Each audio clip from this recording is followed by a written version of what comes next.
মুরগির মাংস, লাল যে কক মুরগিগুলো আর কি, বড় 3 কেজি 4 কেজি ওজনের একটা কক রান্না হয়েছে এখানে। আমি নিজে রান্না করছি, ছোটো ভাইয়ের বাসায় দেওয়া।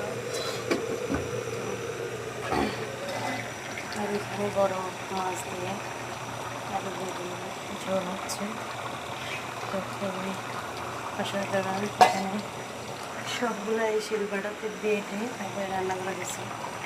শিলপাটার রান্না কেমন কেন অসাধারণ, লবণীয় স্বাদ, ব্লেন্ড করে আমরা খাই, কিন্তু শিলপাটার রান্না করাটা যে কী স্বাদ, যারা না খেয়েছি তারা এটা মজাটা আসলে বুঝবে না।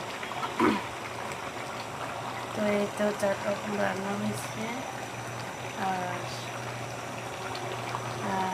শেষ হয়ে যাচ্ছে রান্নাটা। এই আর কি আজকে ছোটো ভাইয়ের বাসায় আমরা আপু আসছি, আমি আসছি, বাসায় দাওয়াত ছিল, আমাদেরকে দাওয়াত দিয়েছে। তো ভাগ নিয়ে আসছে, সবার মিলে আজকে খাওয়া দাওয়া চলবে। সন্ধ্যায় হবে এটা খাওয়ার, দুপুরে খাওয়া খেয়ে তো সন্ধ্যায় হবে আমাদের পিকনিক।